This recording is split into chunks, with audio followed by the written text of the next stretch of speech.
Es un gusto estar con ustedes en este sexto y último diálogo sobre la ética de la investigación durante la pandemia, desafíos y lecciones por aprender en América Latina y el Caribe.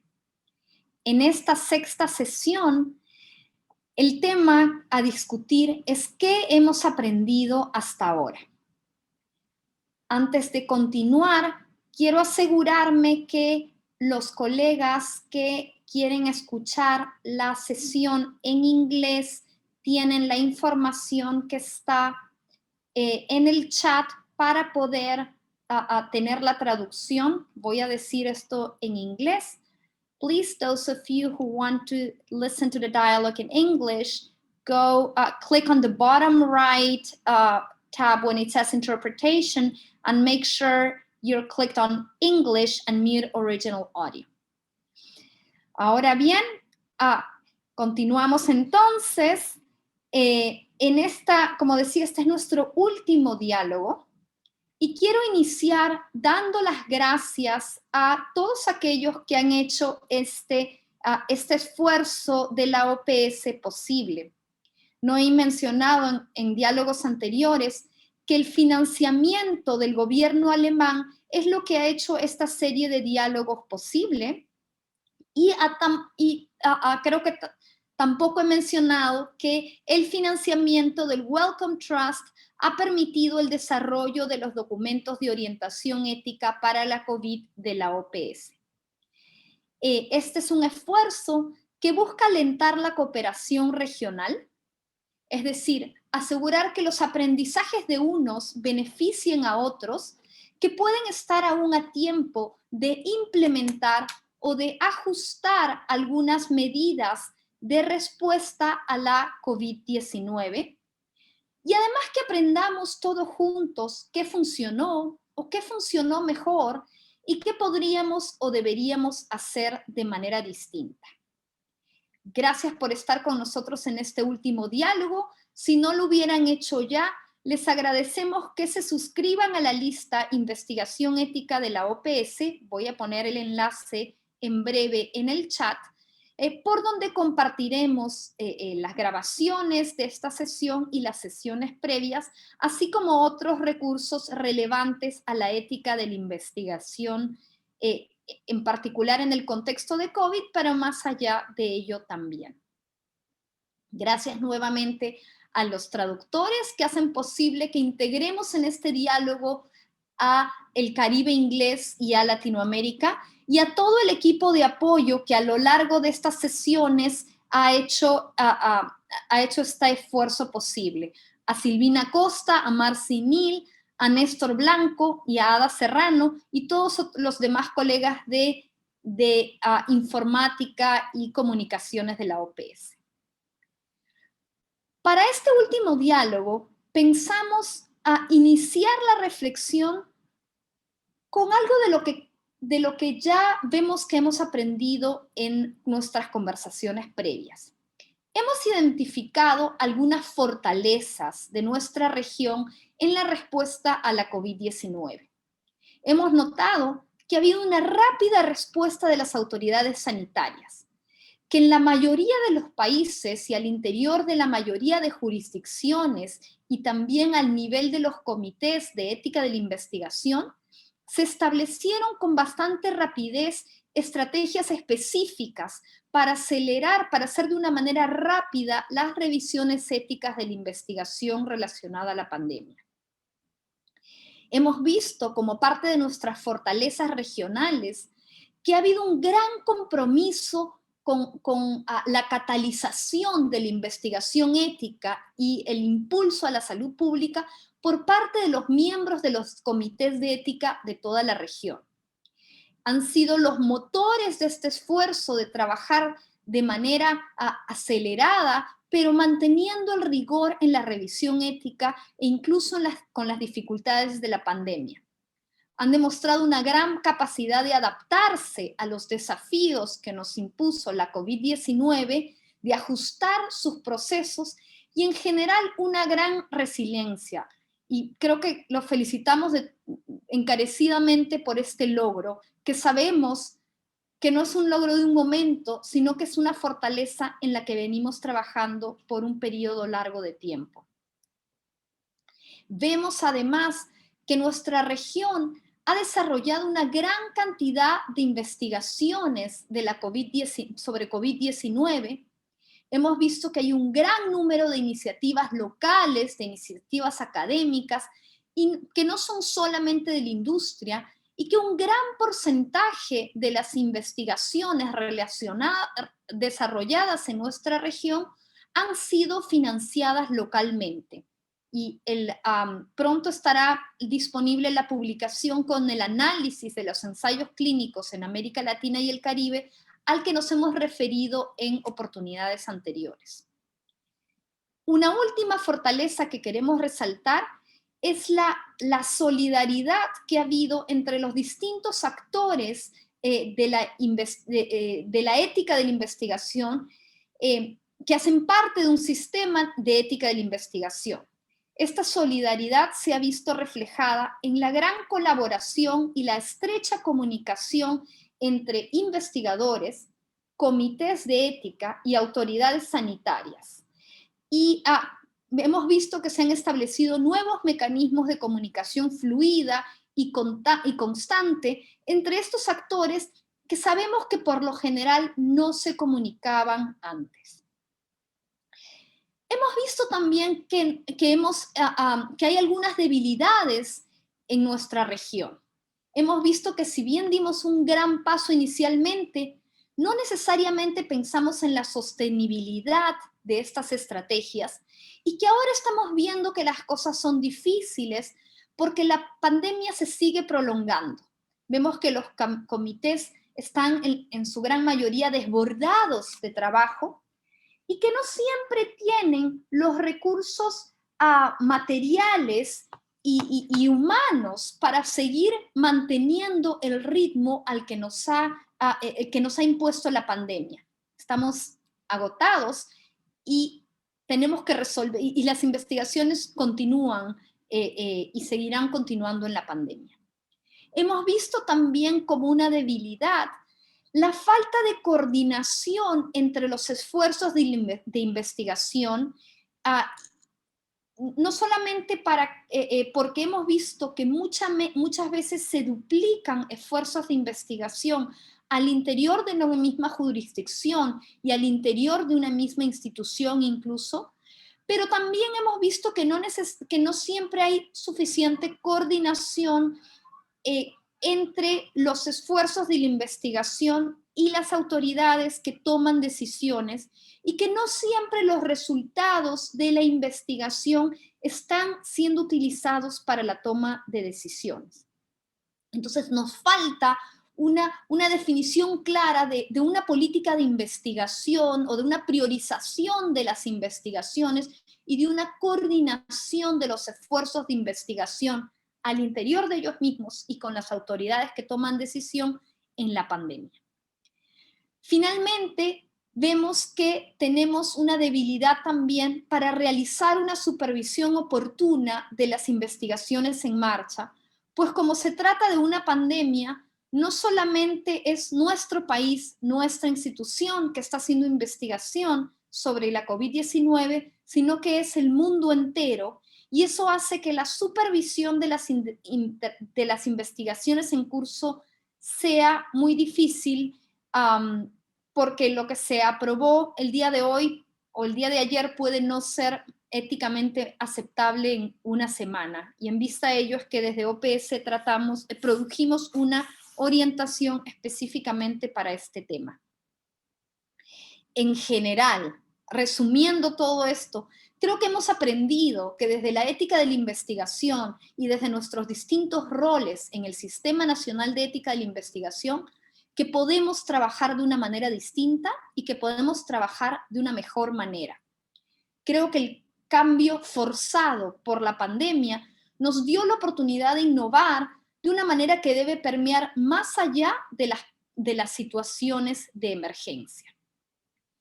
Quiero por eso, ahora voy a compartir una diapositiva con ustedes que con las preguntas, que algunas preguntas que creo que nos debemos hacer más allá incluso de esta sesión. ¿Qué cosas debemos hacer de manera distinta ya para siempre, no solamente en una situación de emergencia? ¿Qué medidas debemos tomar en nuestras jurisdicciones y regionalmente para atender estas debilidades que hemos identificado? ¿Qué pudimos o qué debimos hacer de manera distinta? ¿Y cómo podemos mejorar nuestra preparación ética para emergencias futuras? Muchas de estas preguntas son el objeto de este diálogo, pero yo quiero invitar a todos los participantes a alcanzarnos al correo del Programa Regional de Bioética de la OPS, que está copiado ahí en el slide, a sus respuestas, sus sugerencias a estas preguntas, y del mismo modo también a que si hubiera alguna experiencia relevante, algún caso que no hubiéramos discutido en estos diálogos, que se sientan con la libertad de compartirlo con nosotros. Antes de presentar a nuestros panelistas para el diálogo de hoy, quiero reiterar el compromiso de la OPS de sacar una publicación posterior a la pandemia donde consolidemos no solamente las orientaciones para la ética de la investigación que hemos producido en el contexto de la pandemia, sino además donde incluyamos las lecciones aprendidas y cualquier otro ajuste que hubiéramos visto necesario en función al aprendizaje que venimos teniendo regionalmente. Entonces, para este diálogo, quiero presentar a nuestros panelistas que son de Argentina, Adriel Reutemann. Adriel es parte del Comité Central de Ética en Investigación del Ministerio de Salud de la Ciudad de Buenos Aires.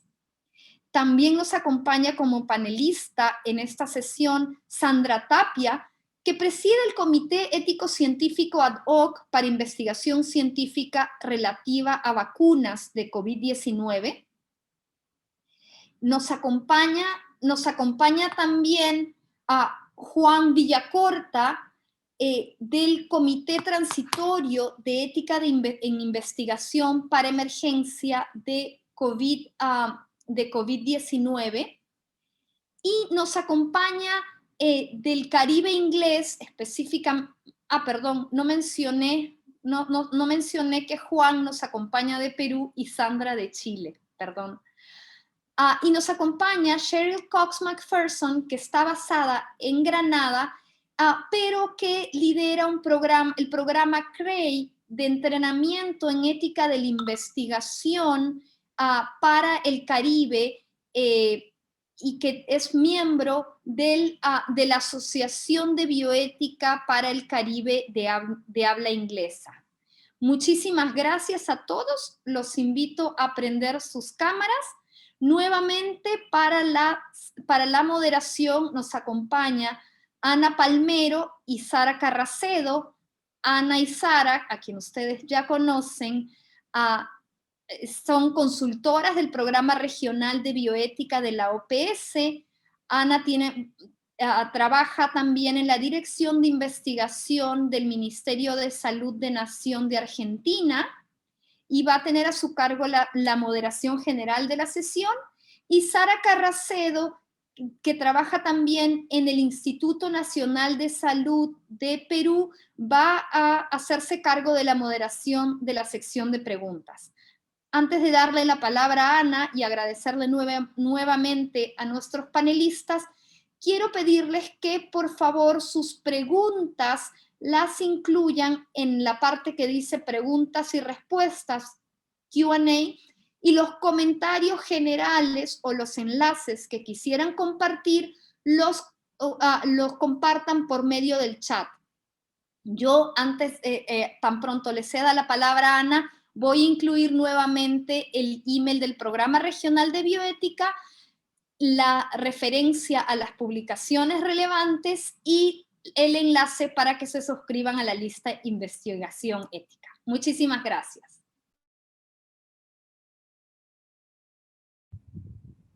Gracias, Carla. Buenas tardes a todos los panelistas. Muchas gracias por estar aquí con nosotros en esta última sesión.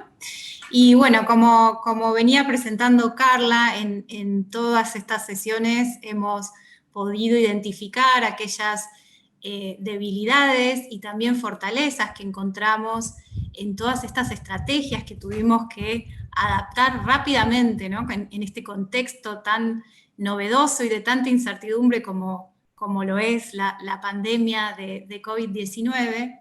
Y en ese sentido, una de las debilidades que fue identificada y marcada recurrentemente en las sesiones anteriores tiene que ver con el desafío que existe en la región con respecto a la falta o una sensación o una realidad de falta de apoyo institucional para el funcionamiento de los comités de ética en investigación, sobre todo teniendo en cuenta que durante la pandemia su trabajo se ha visto sobrecargado por la cantidad de estudios que empezaron a aparecer en los países de nuestra región. Y con respecto a esto queríamos preguntarles qué estrategias sugieren ustedes para superar estas debilidades en el corto plazo, pensando ahora en lo que nos va a restar de la pandemia, que esperemos que sea poco, y también pensándolo para el largo plazo. Adriel, ¿querés comenzar? Bueno, ¿qué tal? Buenas tardes a todos. Antes que nada quiero agradecer la invitación. Fui espectador del resto de los diálogos, así que bueno, es verdaderamente un placer participar. Bueno, respecto a la consulta, yo creo que la pandemia lo que ha hecho es reflotar un viejo conflicto que tienen los comités con las instituciones. Parece mentira, pero cada vez que tenemos encuentros como este, o mismo a nivel local nos juntamos, los que somos parte de comités parecemos un grupo de autoayuda en el que todos vamos contando las carencias que tenemos y cómo a pesar de eso lo sobrellevamos y hacemos el esfuerzo. Y creo que la pandemia lo que hace es intensificar y visibilizar aún más una vieja carencia que tienen los comités. Entonces, la estrategia es muy parecida a la de siempre, pero con un nuevo escenario. Hay un escenario en el cual la investigación tiene mucha más visibilidad, donde se vuelve tal vez una actividad un poco más importante. Por lo general, la investigación siempre está relegada al segundo o tercer lugar de los centros de salud con la docencia. Entonces creo que este nuevo escenario plantea nuevas posibilidades con las viejas estrategias. En definitiva, se trata de tratar de conseguir los recursos necesarios, los de siempre, los recursos económicos, recursos humanos, espacios aptos, sistemas que funcionen bien. Y tal vez lo que la pandemia trae es una reflexión sobre de qué manera pensar o de qué manera pedir mejorar las condiciones. Porque hemos visto en estos tiempos que todos nos esforzamos mucho. Los comités hicieron un esfuerzo enorme, los investigadores hicieron un esfuerzo enorme, las autoridades sanitarias, pero tal vez no fueron esfuerzos del todo coordinados. Y entonces creo que sería muy importante pensar en áreas de investigación para los diferentes centros o para los diferentes sistemas de salud. Y creo que esas mejoras en las áreas de investigación necesariamente traerían, a modo de tracción, mejoras para los comités de ética en investigación. Entonces se trata de generar interés para quienes tal vez dirigen los centros o para quienes toman las decisiones en las instituciones de salud, mostrando que la actividad de investigación trae muchos beneficios científicos, académicos e incluso económicos. Entonces, generando verdaderas áreas de investigación, creo que se podrían traccionar esas mejoras para que también obtengan esos beneficios los comités de ética en investigación. Gracias, Adriel. Sandra. Hola, buenas tardes. Primero que nada, agradecer la invitación y de poder compartir con todos ustedes en este diálogo. Respecto de estrategias para superar las debilidades que nos comentaba Sara, nosotros creemos que, en primer lugar, como lección aprendida, seguir potenciando la articulación del funcionamiento de los comités en red. Yo creo que la suma, ¿cierto?, de las experiencias de todas las personas que participan en los comités de ética genera una sinergia, un capital humano que evidentemente cuando hay escasos recursos, tiene un tremendo, es un valor incalculable, ¿cierto? Los resultados, las deliberaciones, ¿cierto? Y las soluciones que se puedan dar en el seno, ¿cierto?, de un funcionamiento de los comités de ética científico en red, pero de una red real. A veces hablamos de que funcionamos en red, pero en realidad es solamente para algunas consultas o cosas muy puntuales. Como lección aprendida, creo que hay que potenciar esa red como una red real, con una secretaría ejecutiva que genere, ¿cierto?, esa coordinación necesaria, periódica, y que además que llegue para quedarse, no solamente en pandemia, sino como un funcionamiento ya estandarizado para el futuro. Es barato, no implica mayores recursos, pero tiene un valor incalculable esta suma de experiencias de las personas que participan en los comités. Esto también implica, ¿cierto?, cambiar las lógicas de trabajo en un sistema que se base en la cooperación. Creo que también ha llegado para quedarse el tema de este tremendo valor que es la cooperación. O sea, trabajar articulado en red, cooperando, generando intercambiabilidad de experiencia. Eso hace que el trabajo sea más eficiente, que sea más rápido y que también se genere transferencia de conocimiento. En nuestros países generalmente hay problemas para la capacitación, ¿cierto?, de los integrantes de los comités. Por lo tanto, cuando hay intercambiabilidad de experiencia y de conocimiento, se produce una autocapacitación. Y en países pobres yo creo que tiene una tremenda potencia. También promover al interior de los comités de ética, ¿cierto?, la convocatoria de expertos. Yo creo que ha quedado demostrado en pandemia que los comités de ética científica requieren, ¿cierto?, de gente experta en áreas temáticas determinadas. Hoy día estamos con COVID-19, donde obviamente que la expertise, a lo mejor de un infectólogo o de un especialista, también va a mejorar, ¿cierto?, la celeridad y la eficiencia, ¿cierto?, del trabajo de los comités científicos. Y esto yo creo que hoy día se ve muy facilitado con el tema de los medios telemáticos. Y yo creo que nunca habíamos pensado que podíamos funcionar de esta manera, y yo creo que esto también llegó para quedarse. Es en el fondo, la falta de acceso de comités de ética científicos a expertos, hoy día eso se facilita, porque no es necesario que el experto vaya físicamente. Hoy día el experto está y nosotros lo podemos captar telemáticamente. Y eso, por ejemplo, en un país como Chile, que es un país largo, flaco, extenso, donde también sus comités de ética tienen ciertas diferencias en cuanto a su composición, en cuanto al acceso que también pueden tener de expertos. Los medios telemáticos, ¿cierto?, cortan esas distancias y generan oportunidades que también son baratas. Hay que pensar, ¿cierto?, en soluciones que sean posibles en nuestros países.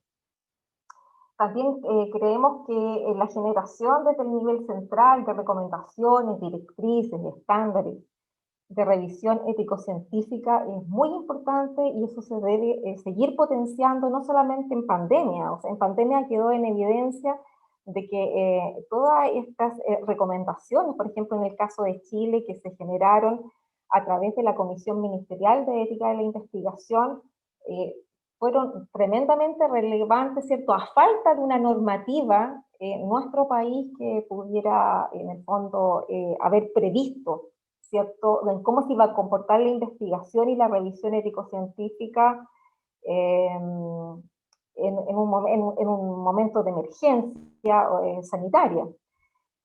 También es muy importante avanzar, ¿cierto?, en dictación de procedimientos operativos para emergencias, para revisión de protocolos en emergencia sanitaria. Yo creo que hay países que ya los venían revisando anterior a la pandemia, en el caso de Chile no, y eso también nos deja esa lección como una lección aprendida.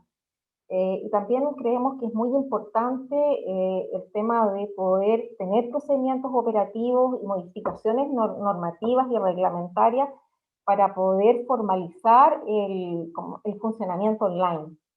Han habido muchas preguntas en nuestros comités de ética acerca de puntos del funcionamiento de nuestros comités, como por ejemplo, no sé, que el valor de las firmas de las actas a distancia, los timbres de los consentimientos informados. Yo creo que eso también exige de que podamos tener normativa que apoye, ¿cierto?, una manera diferente de hacer las cosas, pero una manera diferente que, a pesar de que puede ser más acelerada, no está reñida, ¿cierto?, con la eficiencia y con la rigurosidad ético-científica. Simplemente es una forma diferente de hacer las cosas que nos ha enseñado la pandemia. A largo plazo en Chile necesitamos, ¿cierto?, definir el funcionamiento de la Comisión Nacional de Bioética, que hasta el día de hoy no está tripulada, existe en la ley, pero no está en funcionamiento.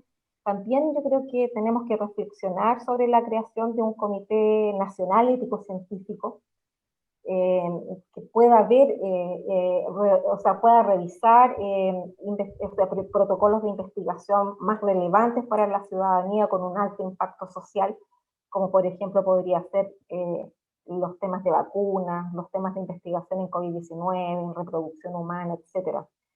O bien, ¿cierto?, articular comités éticos científicos ad hoc para investigación en áreas temáticas determinadas. Yo creo que podría ser muy positivo generar algún tipo de especialización dentro de los comités por áreas temáticas, que también podría generar celeridad, ¿cierto?, y criterios homogéneos para la revisión, porque cuando no hay criterios homogéneos para la revisión, se exacerban las desigualdades en la protección de los sujetos participantes, y ese es un tema muy, muy relevante que siempre tenemos que estar pendientes de aquello.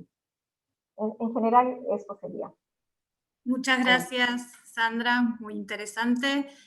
Juan, ya hemos escuchado en sesiones previas varios de tus compañeros y también autoridades de Perú, y ciertamente ellos han resaltado la sobrecarga, ¿no?, de investigaciones que han recibido, teniendo en cuenta la estrategia que adoptaron de un comité único de evaluación de ensayos clínicos sobre COVID.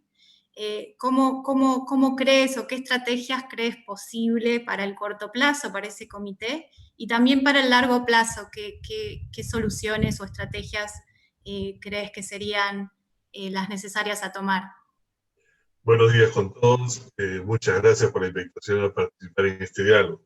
Con respecto al interrogante que menciona, para mí un aspecto importantísimo es el tema de la visibilización del trabajo del comité. Tal como Adriel lo señaló anteriormente, el problema de la investigación en nuestros sectores de salud es que no tiene una sino creo que no tiene una adecuada percepción de su importancia para para las personas que son responsables de la gestión del sector. Los responsables de la gestión del sector están sumamente preocupados por el tema de obtener recursos, en el caso del contexto actual de COVID, cuándo viene la vacuna, con qué medicamento voy a trabajar, etc. Pero lo que está detrás de todo eso finalmente es la investigación que da origen a esos recursos que sirven para resolver el problema. Y ese aspecto no lo están viendo. En el caso nuestro, si bien ha habido una iniciativa que viene desde el Ministerio de Salud de conformar el Comité Central de Investigación, y se mantiene una buena comunicación con el Instituto Nacional de Salud, existen instancias administrativas por encima del Ministerio que son las que probablemente asignan los recursos y también generan las regulaciones que pueden facilitar el trabajo del comité. Y en ese sentido, considero que esta visibilización del trabajo del comité ante esas instancias ayudaría a comprender la importancia del trabajo para obtener justamente los recursos que se requieren para resolver o manejar mejor los problemas que presenta la pandemia, ¿no? Esta visibilización parte del hecho de esta visibilización debe incluir una explicación clara de los beneficios del trabajo del comité. ¿no? Y de las modificaciones que ha hecho para poder acelerar los procesos y con esto poder también contribuir a obtener recursos que van a ayudar a manejar la pandemia, ¿no? Yo creo que el reto parte por ahí. Primero, lograr una comprensión adecuada de la labor del comité. Si tenemos a los investigadores ya poco percibidos por las autoridades regulatorias, los comités están, creo yo, todavía un poco más abajo en la percepción, están un poco más ocultos y es necesario visibilizarlos mucho más para que estos puedan trabajar. Un punto importante en ese sentido es el tema de comunicación. La comunicación que debe existir del comité con otras instancias para poder articular a todos los elementos que sean necesarios para sacar adelante el trabajo del comité y las propuestas que se buscan llevar a cabo en investigación. Ese es mi comentario. Muchas gracias, Juan. Cheryl, ¿quieres contarnos brevemente cuál ha sido la situación en Granada con respecto a la evaluación de estudios sobre COVID en investigaciones relacionadas con la pandemia? ¿Y qué estrategias, si es que han tenido estos mismos inconvenientes con la sobrecarga de investigaciones y de trabajo hacia los comités de ética, qué estrategias ves como posibles a corto plazo y a largo plazo? Gracias, Ana. Quiero presentarme. Soy profesora de la Universidad de St. George's aquí en Granada y también investigadora principal en Winthrop, en la Fundación de Investigación de las Antillas. Y nuestro trabajo recibe financiación de un centro del Instituto Nacional de Salud de Estados Unidos. Se ha ofrecido un máster de 2 años en ética en investigación, y esto se ha ofrecido para países del Caribe, tanto angloparlantes como hispanohablantes. Entonces, tenemos más o menos 11 de México, Honduras, que también están participando en el programa en la parte hispanoparlante. Mi español es muy limitado, pero estoy tratando de aprenderlo más. Para responder ahora tu pregunta, Granada es un país muy pequeño. Tenemos aproximadamente 100,000 personas. Entonces, los estudios de COVID que están llegando a nuestro comité de ética en investigación son de tipo de ciencias sociales y comportamiento. No tenemos suficiente población para hacer estudios clínicos que sean útiles para todos los que están haciendo estudios multicéntricos más grandes. Pero yo sí quiero hablar de la pregunta sobre estrategias que ustedes han mencionado. Una de las cosas, a mí me gusta pensar las cosas como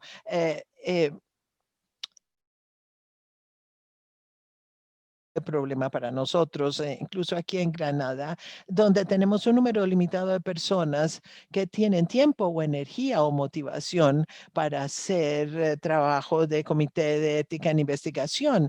Se trata de algo muy grave y estoy de acuerdo con los comentarios que se hicieron en un principio y lo que he oído a los otros panelistas en el hecho de que sí tenemos personas muy comprometidas en la región.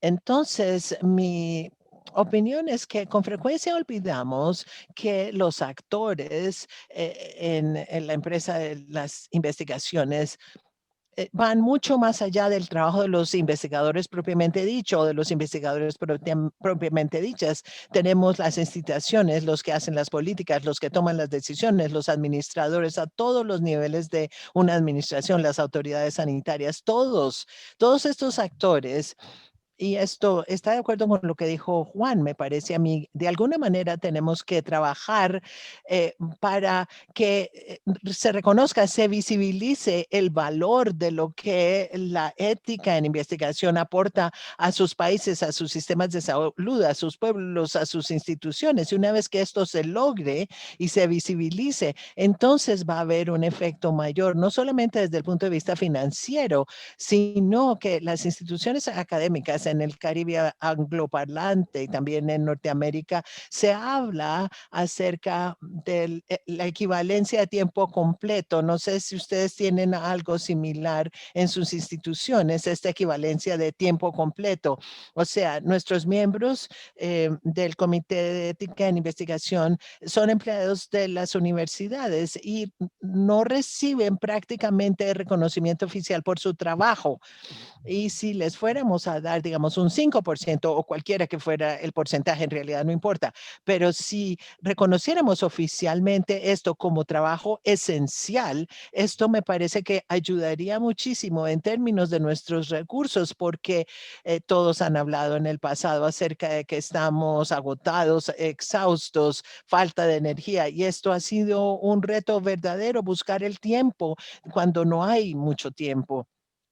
Entonces, sí, para mí esto es verdaderamente importante y no sé cómo lograrlo y cómo hacer la estrategia, pero desde mi punto de vista es crear concientización, concienciar a todos los que toman decisiones, los que hacen políticas y hacerlos entender la importancia del trabajo que hacemos. Y si pudiera agregar algo, Sandra hizo un comentario acerca de tener una red verdaderamente dinámica para investigación en ética en el Caribe angloparlante. Ha habido un intento muy importante por parte de CARFA, que es la Asociación de Salud Pública del Caribe, es la sigla es CARFA, no sé si lo conocen, pero de cierta manera esto era lo que iba a pasar para el Caribe angloparlante y creo que ha habido un poco de éxito, pero ha ido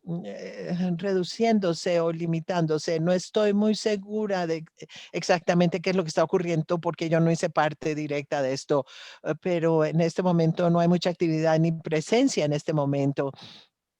Y, eh, y se busca tener una red vibrante, muy viva en la región del Caribe y América Latina en asuntos de ética. Y para Sandra y los que estén interesados, deberíamos hablar sobre esta red en un futuro. Gracias, Cheryl. Gracias por compartir la experiencia de la red del Caribe. Es cierto que es algo que podríamos imitar en la región. Pasando a la próxima pregunta, una de las fortalezas que destacamos es la capacidad, ¿no?, que han tenido los comités de ética en investigación y que hemos tenido todos los miembros a pesar de estas debilidades, de falta de tiempo, de recursos, de adaptarnos, ¿no?, a este trabajo para hacerlo con una mayor rapidez y con la misma rigurosidad de siempre. ¿Cómo visualizan el trabajo de los comités en el futuro? Y si creen que estos procesos más ágiles que hemos podido desarrollar podrán mantenerse. Y en particular todos los cambios y las adaptaciones que hemos visto con respecto al proceso de consentimiento informado. Adriel, ¿querés comenzar? Bueno, yo creo desde ya que tenemos la competencia suficiente como para mantener esta agilidad que hemos adquirido. A ver, la tuvimos que adquirir a fuerza de improvisación, tuvimos que enfrentarnos a lo que la pandemia nos exigía, y yo creo que esto ya es una capacidad adquirida. Esto es una verdadera nueva gimnasia que tienen los comités y que creo que ha llegado para quedarse. Se ha demostrado que hay muchos mecanismos que facilitan agilizar esto sin un costo adicional, sin la necesidad de recursos descomunales, tal vez conectando un poco con lo anterior y lo que decía Sandra. La realidad es que simplemente reorganizar un poco lo que ya tenemos con un poco de esfuerzo y un poco de estímulo, y me parece que eso ya lo hemos ganado. Entonces creo que esta agilidad, no sé si con este nivel de intensidad, porque por supuesto nos agobia trabajar de esta manera, pero creo que ya algo ha quedado y se ha destilado una nueva forma de trabajar y de evaluar protocolos para los comités de ahora en adelante. Yo creo que esto que mencionan de las redes es fundamental. Nosotros en la ciudad de Buenos Aires, que si bien territorialmente no es un espacio demasiado grande en términos geográficos, sí nos ha sucedido que tradicionalmente los comités no tenían mucho contacto entre sí. Entonces, a propósito de la pandemia, hemos generado procesos de intercambio entre los comités, por lo menos como mínimo cuando hay un estudio multicéntrico en el que interviene más de un comité, para que dialoguen. Yo diría que es como el germen de digamos, el germen inicial, la semilla inicial de una posibilidad de evaluar en conjunto un protocolo, sin que todavía sea eso. Digamos, hoy por menos es una instancia de discusión en la cual comités que están más avanzados en la evaluación puedan explicarle a los que recién están empezando y no inventar la rueda cada vez y evitar tal vez ese proceso. Por supuesto, manteniendo la independencia de cada comité, que son los que en definitiva tienen que decidir si el estudio cumple ética y metodológicamente con los requerimientos, pero me parece que es un buen trabajo de sinergia entre todos los comités y es un principio de red que, bueno, requiere tal vez un poco algunas actividades posteriores, pero bueno, es algo que va en ese sentido. Y respecto al consentimiento informado, también creo que por lo menos esto ha movido un poco el avispero y nos ha despertado y nos ha generado la necesidad de reflexionar y dar un debate que teníamos un poco postergado.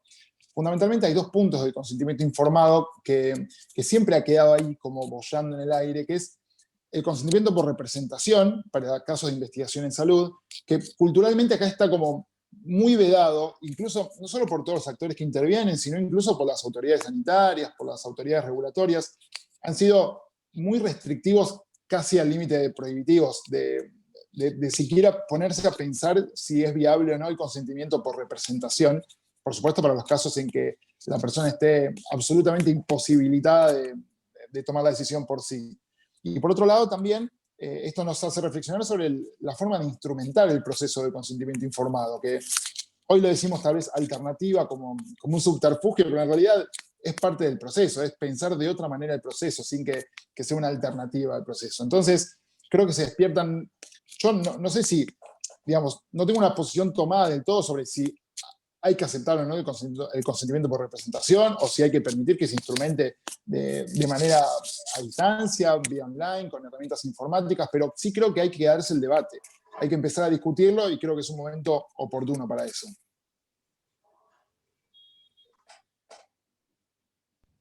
Muchas gracias, Adriel. Juan, ¿cuál crees tú que será, cómo ves el futuro con respecto al trabajo de los comités? Y también apuntando a esta cuestión del consentimiento informado, si creen que es posible en Perú que estas estrategias queden para el futuro. Totalmente de acuerdo que los comités han expresado una capacidad de adaptación muy importante, pero mi pregunta es, ¿ante qué nos hemos adaptado? Nos hemos adaptado ante la urgencia de las revisiones, sin ceder con respecto a la rigurosidad de la evaluación, lo cual es bastante bueno. Pero también asistimos a un escenario en el cual, a pesar de esa adaptación, tenemos ya recursos humanos agotados, recursos humanos que se sienten cansados, recursos humanos insuficientes, condiciones a ese trabajo que ya sobrepasan las capacidades de todos los miembros del comité. Entonces, nos hemos adaptado a una condición de la urgencia, pero por ejemplo, creo yo que en el tema de monitoreo todavía no estamos del todo bien adaptados. Si se trabaja con comités descentralizados, es muy probable que la carga de trabajo está del lado del investigador, que tiene que ir a diferentes comités a aprobar sus estudios si son varios centros. En el caso nuestro, un comité centralizado, la carga cae más en el comité que en los investigadores. En la fila de investigadores que presentan sus proyectos, el comité absorbe esos proyectos, los evalúa, los aprueba, se implementan los estudios, hay que monitorearlos, llegan las enmiendas con los cambios de evidencia tan rápida, y llega un momento en que la capacidad de adaptación que se tuvo también llega a ser sobrepasada. Entonces, ese es un punto que, a tener en consideración para el futuro. Si seguimos en estas condiciones de trabajo, tienen que también van a tener que cambiar las condiciones en las cuales los comités trabajan para poder sacar adelante todo esto, manteniendo la rigurosidad que se quiere, obtener, desde la evaluación hasta el final y cierre del estudio. Hay que tener en cuenta también que en la situación de la pandemia, otros procesos han sido postergados. O sea, los comités están centrados o priorizados, muchos de ellos, en las evaluaciones de los ensayos clínicos y de los estudios observacionales para COVID. Pero, y las obligaciones que tienen estos comités para otras actividades también han sido postergadas. Cuando salgamos de esta situación, ¿cómo va a ser la carga de trabajo cuando vuelva? ¿Será igual? ¿Será la misma? ¿Será menos? ¿Cómo se afectaron los otros estudios? Yo creo que se generan más interrogantes a tomar en consideración para el futuro, ¿no?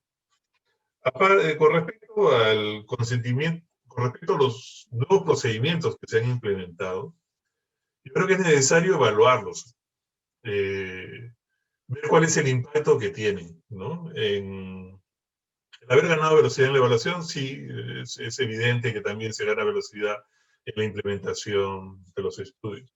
Pero, por ejemplo, con el consentimiento informado y las nuevas formas de consentimiento informado, por representación, utilizando medios informáticos, etc. ¿Estamos logrando realmente asegurar un procedimiento de consentimiento informado adecuado, correcto, como debe ser? Pacientes con COVID, hospitalizados. Cuando hacemos la revisión de los protocolos, nos traen el consentimiento. Hay estudios que traen consentimientos de muchas páginas. Si digo que estoy en buenas condiciones de salud, bueno, entre comillas, leo el consentimiento y a la cuarta página ya estoy cansado y medio agotado. Y me cuesta trabajo a veces, a mí que soy del medio, entender algunas terminologías o cómo lo redactan. Imagínense al pobre paciente que está hospitalizado, en su cama, conectado a oxígeno, y probablemente en muy malas condiciones para que vean explicarle, o para que incluso un tercero pueda entender esos términos, ¿no? Entonces, yo creo que estas nuevas modalidades de consentimiento informado que se están implementando, sí son necesarias hacerlas porque la situación lo amerita, pero tenemos que evaluarlas. Yo creo que sería una línea de trabajo muy interesante para nuestros colegas investigadores de las ciencias sociales, ¿no? Para verificar qué tanto las personas involucradas en el proceso están cumpliendo con el debido proceso y qué tanto las personas están entendiendo, los pacientes sobre todo, perdón, los participantes de los estudios están entendiendo estos aspectos, ¿no? Otro aspecto que también me preocupa y a tener en consideración en esta situación es la mala concepción entre médico e investigador. ¿Cómo asegurar la separación del concepto de investigador de médico tratante? Muchos de los estudios se están llevando en hospitales en los cuales los pacientes están internados, pero son sus médicos tratantes los que también actúan de investigador. Entonces, esta situación también considero que tiene que ser evaluada.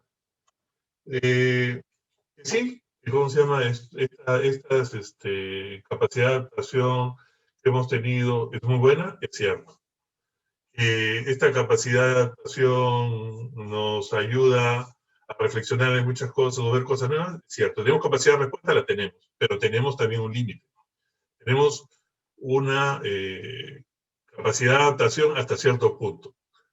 Ya no depende solo del comité, sino que también depende del contexto en el cual se encuentra, de las condiciones que le pongan, de los recursos que le apoyen, del sustento, como bien dijo Cheryl, de toda la parte administrativa, de la parte de soporte que le dan a los comités, de la manera como el sistema está también estructurado, ¿no? Entonces, yo creo que sí hay cosas que se van a quedar, pero sugiero breve evaluación de lo que estamos haciendo, ¿no? Para estar seguros que lo que estamos haciendo, lo estamos haciendo bien, que las cosas que hemos acelerado realmente se están haciendo como deben hacerse, que la protección de los participantes se está dando como debe dar.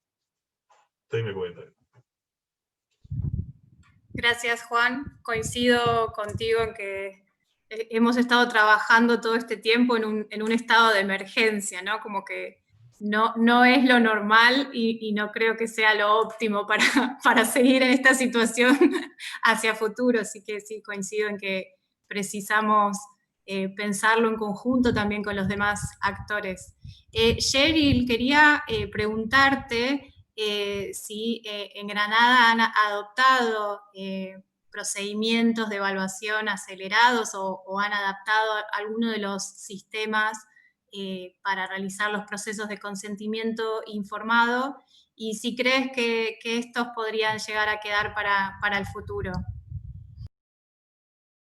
Sí, hemos tratado de encontrar maneras de agilizar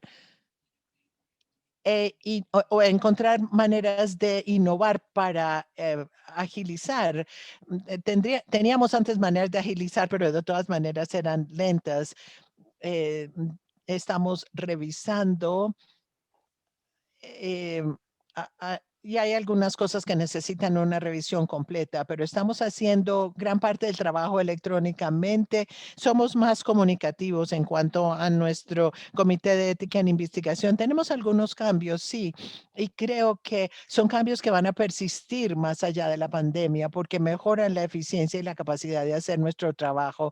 Siempre estamos buscando nuevos miembros porque se trata de una tarea muy cargosa, muy engorrosa y muy pocos lo estamos haciendo. Creo que tenemos como 12 personas y muy pocos realmente contribuyen rutinariamente. Eso en una manera de hablar hacia un futuro. Queremos continuar, pero queremos seguir también buscando maneras de agilizar lo que hacemos, de hacerlo más expedito. La inquietud para todos es no agilizar hasta el punto en que nos volvamos demasiado laxos, demasiado descuidados en la manera en que lo hacemos. Y esta es una de mis inquietudes, francamente.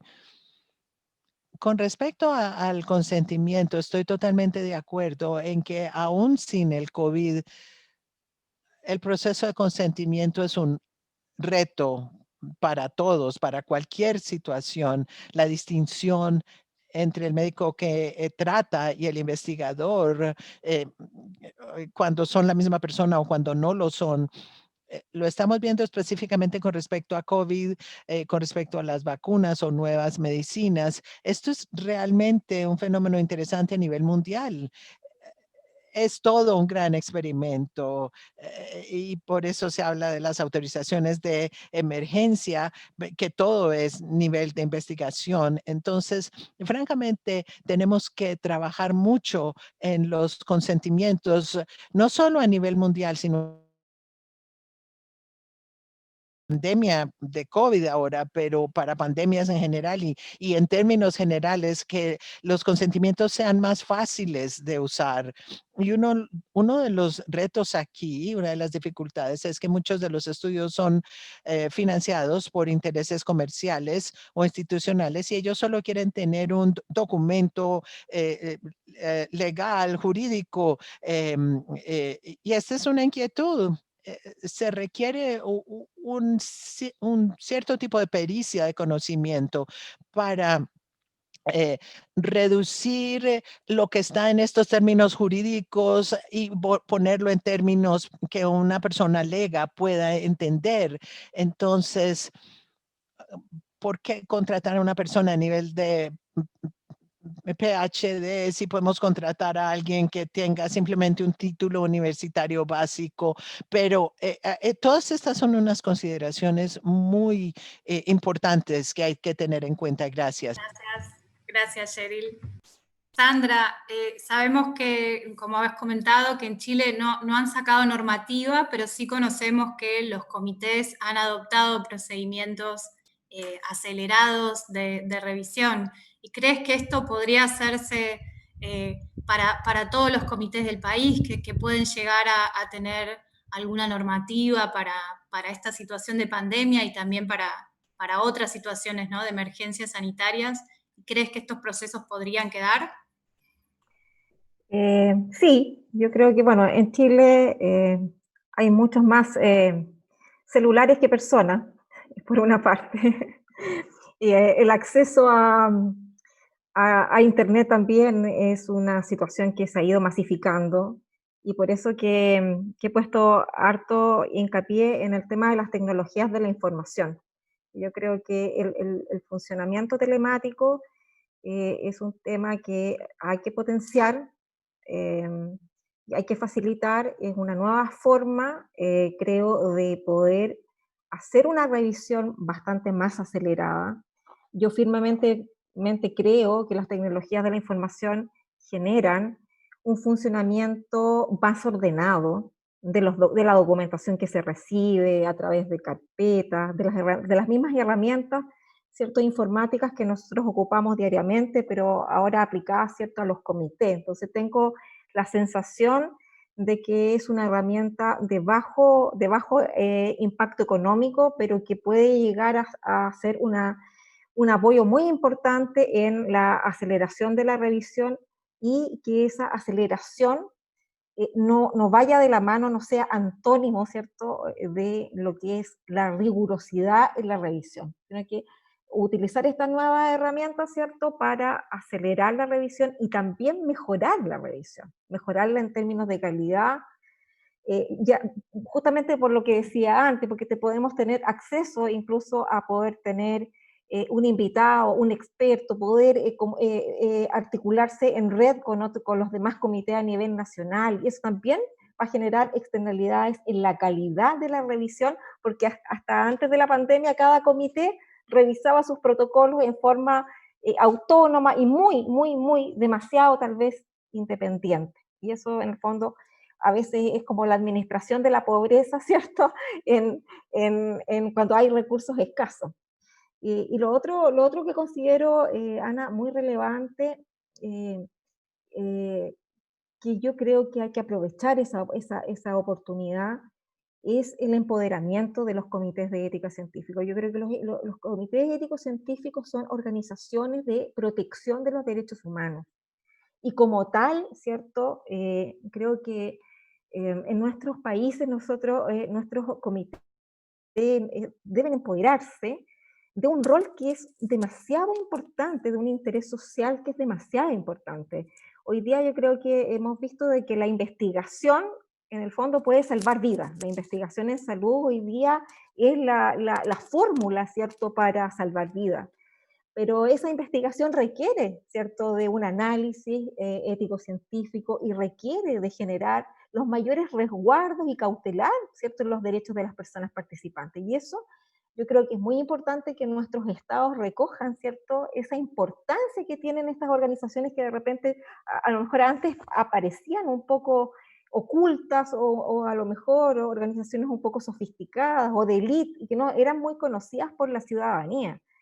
Pero yo creo que hoy día, justamente en la articulación del funcionamiento en red, yo creo que es muy importante de que los SEC de alguna manera se transformen en organizaciones incidentes en la salud pública de los respectivos países, y ahí va también todo el tema de los recursos. O sea, no puede ser posible que una organización tan importante en la defensa de los derechos fundamentales no tenga horarios protegidos, o tenga personas que a lo mejor están haciendo esa función por altruismo, pero no están contratadas, o esa pobreza, ¿cierto?, de estas organizaciones. Yo creo que eh, hoy día ha quedado de manifiesto, ¿cierto?, la importancia que tienen los comités éticos científicos, y tenemos que empoderarnos para que los estados visualicen, y en eso también es muy importante el llamado a las organizaciones internacionales en que pongan, ¿cierto?, la importancia de estas organizaciones como organizaciones de defensa de los derechos fundamentales, y por lo tanto los estados tienen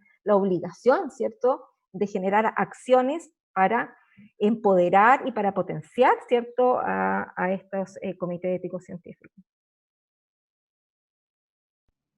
Gracias, Sandra. Y sí, resalto la importancia de aprovechar este momento, ¿no?, que hemos por primera vez aparecido en los medios, nos han empezado a consultarnos sobre el trabajo y sobre qué es un comité de ética e investigación, cuando nuestra tarea es sumamente importante para proteger a los participantes.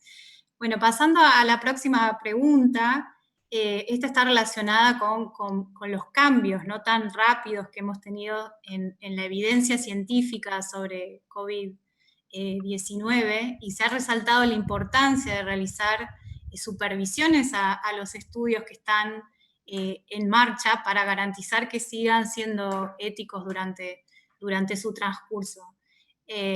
Muchos han manifestado, Juan ha manifestado también las dificultades, ¿no?, que hemos tenido como países de la región para realizar una supervisión continua y adecuada para tener en cuenta estas situaciones. También en una sesión previa que hemos tenido con investigadores, ellos también lo han manifestado como una dificultad, esta posibilidad de estar al día con toda la evidencia que ha venido surgiendo y de manera tan rápido, ¿no?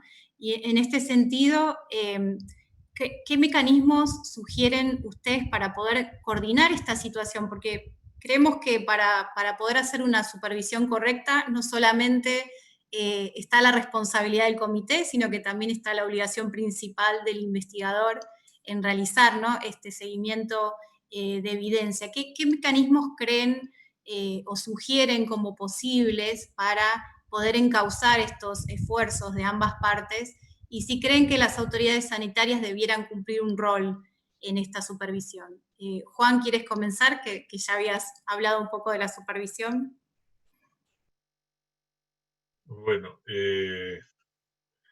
este tema es para mí todo un reto. Realmente, en la situación actual es realmente bastante complicado poder llevar una adecuada monitorización. Pero lo que sí creo, lo primero que hay que desarrollar son adecuados mecanismos de comunicación entre los comités y los investigadores, quienes están sacando adelante los estudios. En estos casos, creo yo, se puede aprovechar el uso de tecnologías de información para que aquella información que se pueda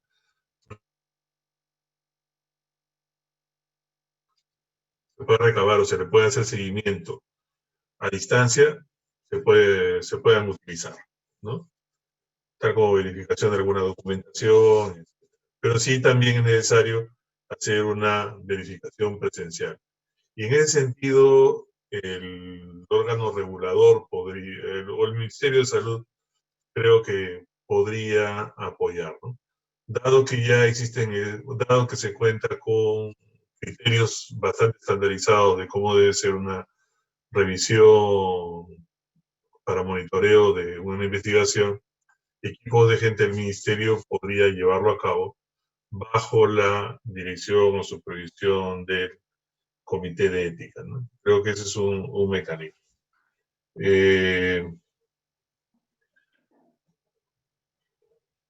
Lo que sí quiero destacar en este punto es que importante es el tema de la comunicación, o sea, una comunicación para poder articular, ¿no?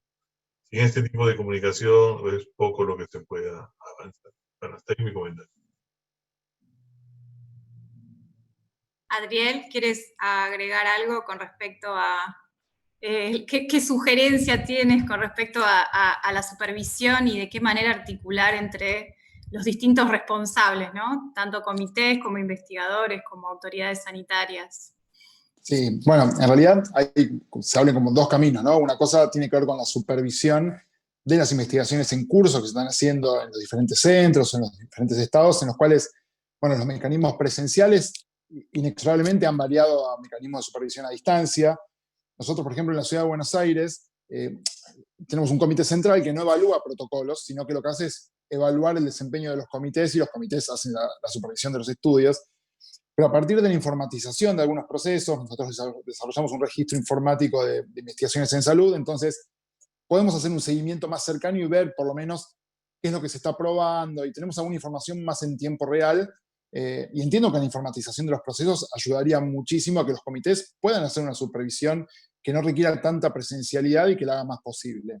Ahora bien, tenemos el otro problema, que es el de estar al tanto del nivel de evidencia de cada uno de las investigaciones o de los tratamientos que se están utilizando. Entonces, esto es tan dinámico y hemos sido testigos nosotros mismos, que estamos más o menos con algo de acceso a la información, cómo varían los criterios constantemente. Y como bien decía Carla al principio, puede ser que un comité esté evaluando y aprobando un estudio y con el grado de evidencia tal que ya no lo hace ético.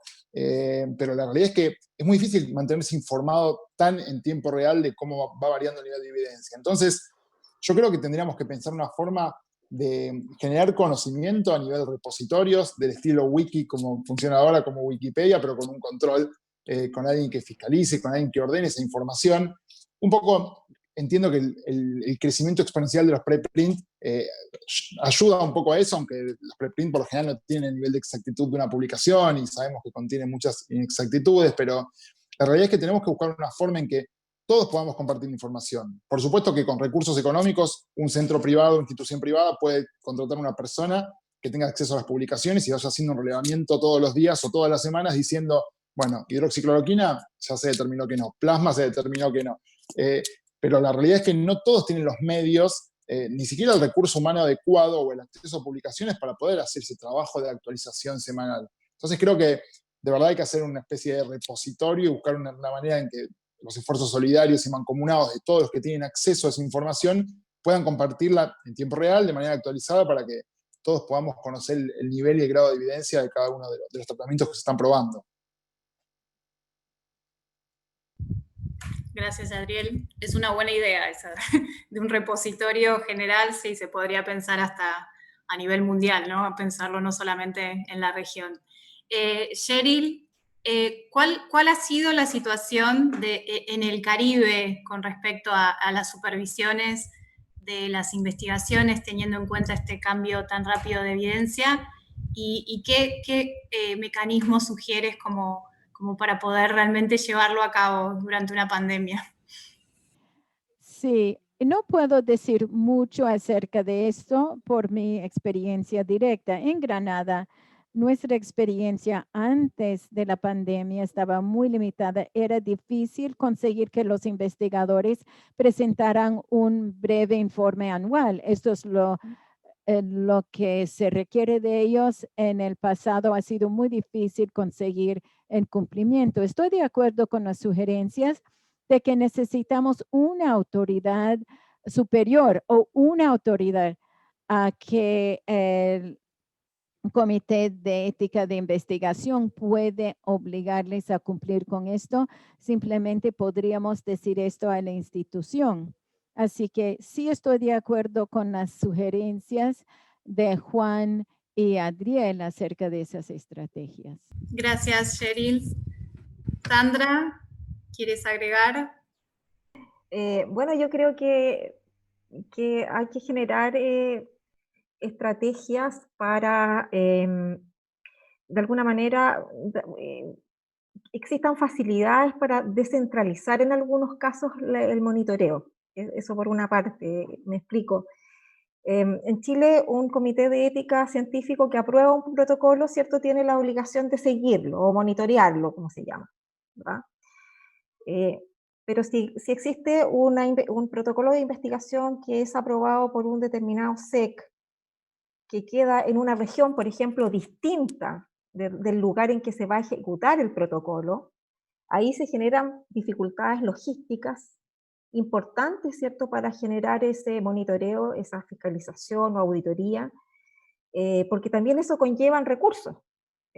Un comité de ética científico del sistema público tendría que, no sé, mandar en comisión. Se genera necesidad de recursos para hacer ese monitoreo, y eso, como los recursos son escasos, lo más probable es que vaya a ser un monitoreo que va a tener sus deficiencias, ¿verdad? Entonces, se me ocurre a mí en este momento, que debería, al igual como, por ejemplo, se hace en el caso de nosotros los abogados, ¿cierto? Cuando un tribunal, ¿cierto?, exhorta a otro tribunal de otra región para que se realice una diligencia que se debe llevar a cabo en otra ciudad.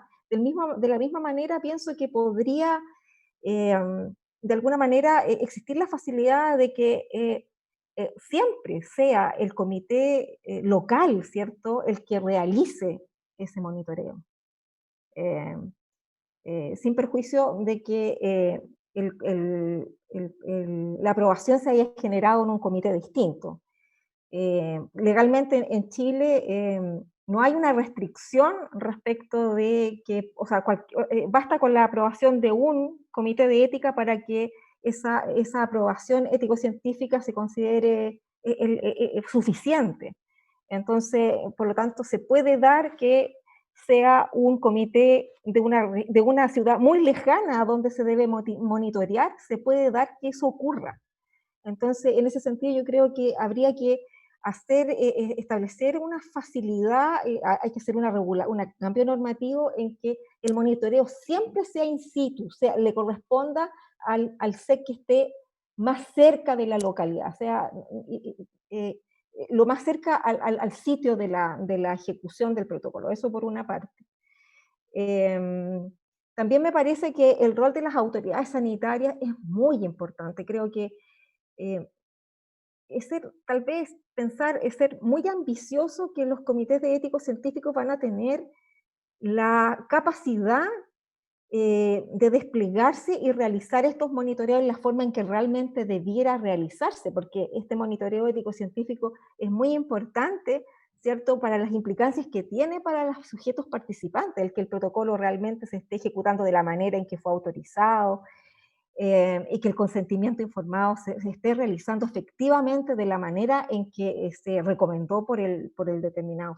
Son temas muy relevantes como para dejarlo radicado solo, ¿cierto?, en la capacidad que ya hemos conversado, que es bastante limitada que tienen nuestros comités de ética. Entonces, creo que las autoridades sanitarias debieran asumir, ¿cierto?, el rol que les corresponde en la fiscalización de los protocolos de investigación, obviamente en colaboración con los comités de ética, pero la autoridad sanitaria tiene los recursos para hacerlo, y eso debería empezar a realizarse de esa manera, pienso yo. Gracias, Sandra. Y sí, nuevamente volvemos a la necesidad, como decía Juan, de visibilización, ¿no? De que las autoridades sanitarias también puedan visibilizar y, como decía Cheryl, ¿no?, concientizarlos acerca del rol que tienen los comités de ética en investigación y las tareas que llevan a cabo. Bien, un punto a destacar que nos está enseñando la pandemia es que hemos podido realizar un trabajo colaborativo, con una comunicación más fluida, principalmente debido a las posibilidades que nos dan los medios electrónicos, y no solamente entre los miembros de los comités, sino también con los investigadores, esto que decían, la posibilidad de poder comunicarse rápidamente, hacer consultas. Y tanto a nivel local como a nivel regional, ¿no? Por ejemplo, estamos viendo cómo a través de estos webinarios podemos comunicarnos entre países de una manera muy fácil y fluida, que era algo que quizás antes no hacíamos, ¿no? Nos parecía más difícil poder comunicarnos de esta manera, ¿no? ¿Y qué sugerencias tienen para dar un paso más allá, ¿no?, en esta colaboración y esta comunicación, y formalizar este funcionamiento? Juan, ¿quieres arrancar? Yeah. Creo que una estrategia es la de fortalecer ese tipo de mecanismos de comunicación, ¿no? Tal como este webinar que se lleva a cabo, igual debieran haber espacios de discusión y de coordinación entre todos los actores que están dentro del sistema de investigación, entre los comités, con los investigadores y con las autoridades de salud. De tal manera que, si bien esos espacios no discuten aspectos puntuales de los estudios que se llevan a cabo, sí sirvan para delinear y coordinar. Es una especie de comité de armonización, digamos así, ¿no?, o de interacción para que puedan avanzar.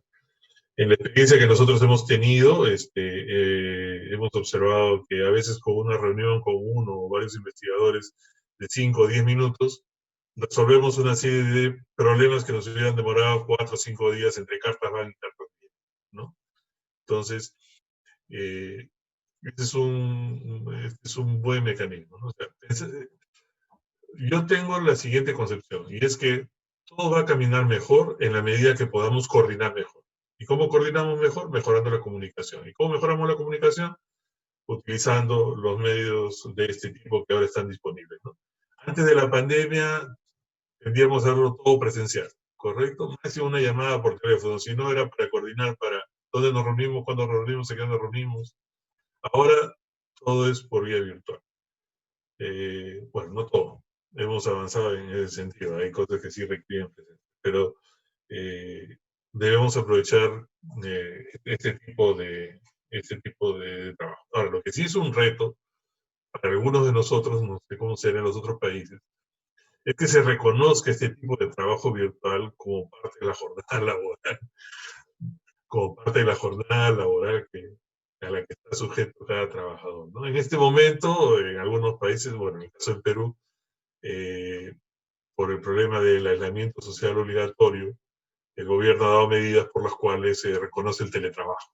No sé cómo será en otros países, pero bueno, acá se reconoce. Pero ¿qué sucederá cuando pase la pandemia? ¿Se seguirá reconociendo? ¿No se reconoce? ¿Vendrán regímenes mixtos o no? Y esa parte es importante porque muchos de los que trabajamos en los comités de ética e investigación en el sector salud tenemos actividades en el mismo sistema de salud, actividades asistenciales o administrativas o de otro tipo. Entonces, ese es un aspecto también a tener en consideración, ¿no? Algo en lo cual destacaría la utilización de estos medios es en el hecho de que con el cambio de la evidencia que ha habido a lo largo del desarrollo de los estudios y que hace que los estudios cambien, los protocolos cambien muy rápido. De repente estoy aprobando uno que a la semana siguiente tengo que volver a revisarlo y volver a probar y de repente a la semana siguiente, eso nos ha pasado. Llega otro y hay que volver a revisar. Entonces, este tipo de comunicaciones, este tipo de recursos ayudaría mucho para simplificar el trabajo, ¿no? Hasta ahí me comentario. Gracias, Juan. Bueno, aprovechando que tenemos dos abogados, Adriel y Sandra, ¿cómo ven, qué posibilidades ven para formalizar este funcionamiento, esta colaboración y comunicación? Adriel.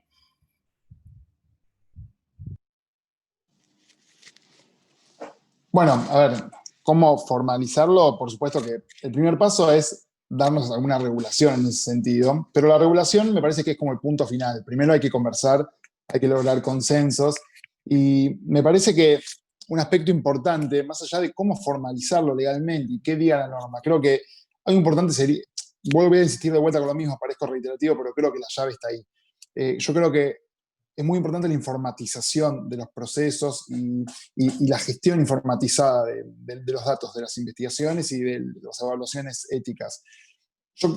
Estas reuniones, esta forma de comunicarse, por supuesto que es de inestimable valor, pero creo que es solo el comienzo. A lo sumo, en estas charlas van surgiendo disparadores, van surgiendo líneas de trabajo, pero creo que hay cosas que sería mucho más fácil si uno puede acceder en tiempo real, si uno tuviera la información a demanda, entrando con sistemas de alerta. Parece muy futurista y parece como algo que requiere demasiado recurso, y sí, requiere tal vez algo de recurso, pero después facilita mucho la tarea. Nosotros, por ejemplo, en esta plataforma que yo les comentaba, que nosotros la empezamos a desarrollar en el año 2018 y estuvo operativa desde diciembre de 2019. Podría decirle a todos que tenemos poderes de poder ver el futuro, pero la realidad es que no, fue simplemente un acierto. Con muy buen tino empezó esa plataforma en el año 2020 y la realidad es que tuvimos muy buenos resultados. Por ejemplo, cuando hay un comité que rechaza un estudio, nosotros lo sabemos en el momento y podemos activar todo un procedimiento con aquellos que emitieron un dictamen en otro sentido. Entonces, cuando hay dictámenes disímiles, podemos citar a las partes, podemos conversar, podemos generar estas reuniones, pero este tipo de reuniones son la consecuencia de algo que se detecta previamente. Entonces, yo creo que para fortalecer esta relación que ha surgido y esta forma de comunicarse entre investigadores, entre comités, entre autoridad sanitaria y el resto de los actores, entre los patrocinadores, creo que es muy importante apuntar hacia la informatización de los datos y también de los procesos. Gracias, Adriel. Sandra, ¿qué sugerencias tienes? Bueno, yo comparto plenamente lo que acaba de comentar mi colega. Creo que el tema de la informatización, el tema de la información, porque al final es información disponible, es un tema tremendamente relevante, además por transparencia. Es el que nosotros podamos tener una plataforma, ¿cierto?, informática en nuestros países, para nuestros comités, yo creo que es un es realmente un requisito básico para el funcionamiento. Yo creo que eso es muy importante, que hoy día aprovechemos, ¿cierto?, esta instancia en que yo creo que todo el mundo, toda la humanidad se ha dado cuenta de lo importante, ¿cierto?, que es el funcionamiento a través de los medios telemáticos y la Internet, ¿cierto?, que prácticamente hoy día como un derecho de la humanidad. O sea, el que hoy día no tiene Internet, en el fondo también está viviendo una tremenda desigualdad. Entonces, yo creo que eso es muy relevante. Lo segundo, creo que a nivel de los estados, creo que debiera formalizarse el funcionamiento en red, pero como decía al comienzo, como una red real. Obviamente tiene que hacerse a través de un acto administrativo, público, ¿cierto? Ya sea una resolución, un decreto, dependiendo de las regulaciones de los distintos países. Y porque esta red nosotros en Chile tuvimos la experiencia de crear el comité ad hoc de vacunas, que es el comité que yo presido, y la experiencia de, por ejemplo, compartir con presidentes de los comités ético-científicos que habían estado revisando, ¿cierto?, estos protocolos. Es una suma de experiencia, es una suma de conocimiento que es un factor multiplicador de beneficios. Entonces yo creo que ese aprendizaje hoy día hay que cristalizarlo, tal vez por mi formación profesional. Creo que hay que darle certificado de nacimiento a las cosas, porque de repente funcionamos así, pero cuando no tiene certificado de nacimiento es un poco así, y a veces no es tan así, y a veces lo hacemos, y a veces no, con convocatorias periódicas, con un funcionamiento que sea serio y que esté a la altura de la función de los comités. Y lo otro, creo que es muy importante también, que en el espectro supranacional también exista una red de nuestra región. Yo creo que eso sería terriblemente importante, porque además el que exista una red supranacional de la región, eso también va a implicar que nuestros estados nos visibilicen. Eso va a tener un efecto al interior de los estados en darle la importancia que tienen estas organizaciones que repito, son organizaciones protectoras de los derechos fundamentales de las personas, de la persona humana en general y en particular del sujeto de investigación. Entonces, bueno, eso es más o menos lo que se me ocurre así como propuestas. Gracias, Sandra. Cheryl, también has comentado que allí tienen esta debilidad que también hemos detectado en la región de los comités estando aislados, ¿no? Quizás sin el apoyo necesario de las autoridades como correspondería. ¿Qué sugerencias tienes como para dar un paso más en esta colaboración que hemos podido fortalecer durante la pandemia entre los comités y los investigadores, y también cómo reforzar con las autoridades sanitarias? Bueno, es una pregunta muy importante. Las sugerencias que han dado mis colegas han sido muy buenas. La unidad de bioética de la OPS ha contribuido mucho, por ejemplo, en facilitar estas conversaciones, emitir guías y establecer una presencia de visibilidad para los estados y los comités de ética de la investigación. Así que han hecho mucho del trabajo, pero no es suficiente, requiere de mucho más tiempo, energía y recursos. Así que las cosas que mencionan ustedes, que sean aspectos internos para sus ciudades y sus países, son sumamente importantes. Estoy totalmente de acuerdo con Sandra que necesitamos algo más grande, algo supranacional. Por eso pensé en la OPS. Pero dicho esto, también quiero expresar una preocupación, porque lo que nosotros percibimos en el Caribe de habla inglesa es que mucha gente quiere más recursos, información, comunicación y orientación, o al menos dicen estos. Pero si esto estuviera disponible en algún formato, esto no quiere decir necesariamente que lo vayan a aprovechar. Lo que quiero decir es que podemos hacer disponible montones de información y montones de plataformas y medios de compartirlo, pero tenemos que motivarlos para que lo utilicen. En algún nivel, esta es una cuestión de tratar de conseguir la participación y también de instruir a los actores que no sean miembros de los comités de ética ni tampoco los investigadores, aunque estas personas sí necesitan tener el acceso. Pero yo les puedo decir que en el Caribe de habla inglesa y en mi propio comité de ética, hay muchas cosas que se comparten. Sin embargo, no hay ni tiempo ni incentivos para leerlo todo. Por ejemplo, los anuncios de estos conversatorios de la OPS y las guías que han salido del grupo de bioética de la OPS, esto los hemos compartido con nuestro grupo, pero es poco probable que nuestros integrantes hayan aprovechado de esto. Yo sé que algunos lo han hecho, pero esto es más de vez en cuando, pero aunque queramos más información,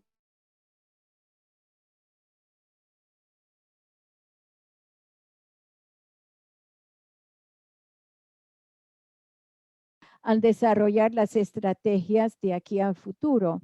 Había otra cosa que yo quería comentar acerca de esto. Sí, la idea de que la plataforma que menciona Adriel, que para mí me suena increíble, pero al mismo tiempo, y también esa idea de una red supranacional, al mismo tiempo hay muchos países, incluyendo de Granada y países anglo y hispanoparlantes, que no tienen ni siquiera los recursos para hacer esto. Aunque sus poblaciones tengan acceso al Internet, los estados no necesariamente tienen una presencia en línea. Así que para que ellos saquen recursos de la atención en salud o otras áreas importantes a la ética de la investigación, esto no necesariamente tiene sentido como una prioridad. Y hay que tener todo esto en mente y el contexto de las estrategias que sugerimos. Gracias, Cheryl. Coincido en que es sumamente importante también motivar, ¿no?, el acceso a la información, ya que estamos tan invadidos de información todo el tiempo. Bueno, para ir cerrando esta sesión, escuchamos aquellas cosas que resultaron bien de las estrategias adoptadas, también aquellas que no resultaron tan bien. Y queríamos preguntarle, para dar un cierre, ¿qué cosas harían diferentes si pudieran volver atrás? ¿Quién quiera comenzar?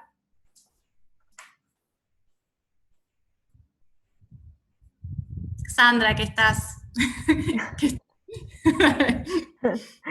¿Qué cosas haríamos diferentes? Bueno, en primer lugar, asumir, a lo mejor en un comienzo, que nuestros comités éticos científicos iban a funcionar de una manera muy parecida a la que normalmente funcionaban, y no haber sopesado esto probablemente con la debida oportunidad.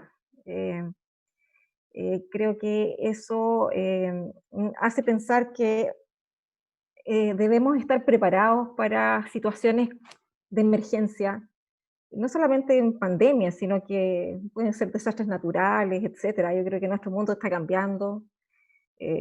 Estamos hablando cada día más en serio y dramáticamente del cambio climático. Entonces, o sea, el que un Estado se prepare y que tenga su normativa, que tenga sus formas en que va a funcionar, ¿cierto? En estas contingencias, yo creo que es algo que llegó para quedarse y es algo que hace pensar en que no podemos de nuevo asumir en que estas situaciones de emergencia se van a autogobernar y de la misma manera en que estaban funcionando en tiempos de normalidad. Y adelantarse a la contingencia. Y en mi país, bueno, un poco de lo mismo, creo que nuestro comité de vacunas me habría gustado mucho que se hubiese creado antes, probablemente que se hubiese creado antes y se hubiese creado tal vez como un comité ético-científico de nivel nacional para quedarse, ¿ah? No solamente para pandemia o emergencia, sino que se hubiese creado con un criterio de comité de nivel nacional para revisión, ¿cierto?, de los protocolos que tienen más impacto, ¿cierto?, en la salud pública en el país. Eso, si pudiera retroceder el tiempo, eh, lo habríamos hecho antes, lo habríamos promovido antes. A lo mejor llegamos un poco más tarde. Eso no significa que no sea importante nuestro trabajo, es todo lo contrario, se torna más importante todavía, pero es algo que podría para la próxima pandemia remediarse. Gracias, Sandra. Y todavía pueden abogar porque quede. ¿Quieren agregar algo más? Adriel. Bueno, yo simplemente, de manera breve, yo he quedado muy sorprendido por cómo han trabajado los comités. Nosotros acá no hemos creado comités ad hoc ni comités especiales, sino que fueron los mismos comités de siempre, que tuvieron que reinventarse, que buscaron asesoramiento de expertos y que pudieron soportar la pesada carga y un flujo de investigaciones muchísimo mayor al que habitualmente estaban acostumbrados. También ha pasado que comités sin tanta experiencia o con muy poquitos protocolos observacionales o de investigaciones sociales se han enfrentado con verdaderos ensayos clínicos complejos, estudios adaptativos y han soportado bien la carga. Yo creo que ha profesionalizado mucho a los comités a pesar de todas las carencias que nosotros venimos manifestando. Si pudiera, no sé, repensar alguna cosa en función de la pandemia, uno sería esto que Sandra hablaba del certificado de nacimiento, la formalización de algunas cosas. Si bien los comités pudieron soportar la carga, la realidad es que no todos han creado procedimientos operativos estándar especiales para la emergencia y muchos se han ido adaptando informalmente y de hecho y han generado reglas nuevas pero que no están escritas y eso a veces produce un poco de incertidumbre. Entonces, está bien, nos encontró la pandemia, ya han pasado muchos meses, creo que sería bueno que esté institucionalizado, que esté instrumentada la forma en que se van a operar estos procesos nuevos, estos procesos alternativos para la pandemia, para estudios de COVID o lo que sea. Y por otro lado, creo que también llegamos un poco tarde respecto a los criterios para evitar la repetición de investigaciones y de exponer tanto a los pacientes y a la población objetivo, muchas veces con estudios muy similares que respondían a la misma pregunta e incluso en los mismos centros de salud, aunque parezca mentira. Entonces, creo que un poco antes, tal vez en el afán de aprobar estudios y que se empiece a obtener evidencia, no reparamos tanto en el valor en la validez científica, en el valor científico de algunas investigaciones. Pero bueno, es parte de la experiencia también, la fuimos haciendo andando y supongo que la seguiremos haciendo en lo sucesivo. Gracias, Adriel. Juan, Cheryl, ¿quieren agregar algo? ¿Qué harían diferente si pudieran volver atrás?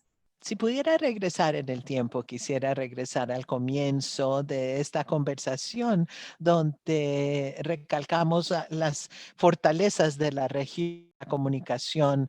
Para mí, necesitamos más de esto en todo el mundo. Necesitamos en nuestros países, en nuestras instituciones, más de todo esto.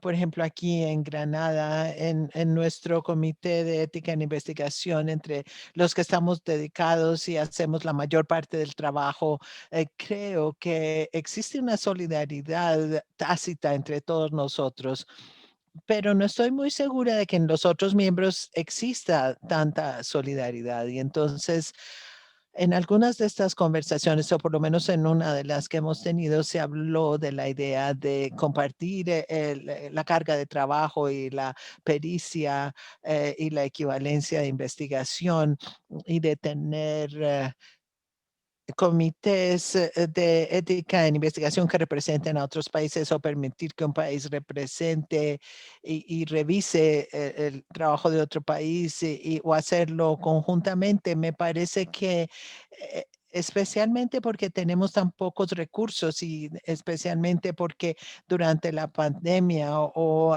cualquier emergencia de salud de cualquier tipo, tenemos que trabajar conjuntamente, compartir los recursos. Y entonces eso es lo que yo querría tener. Y sé que hay muchos retos para que esto pueda ser así.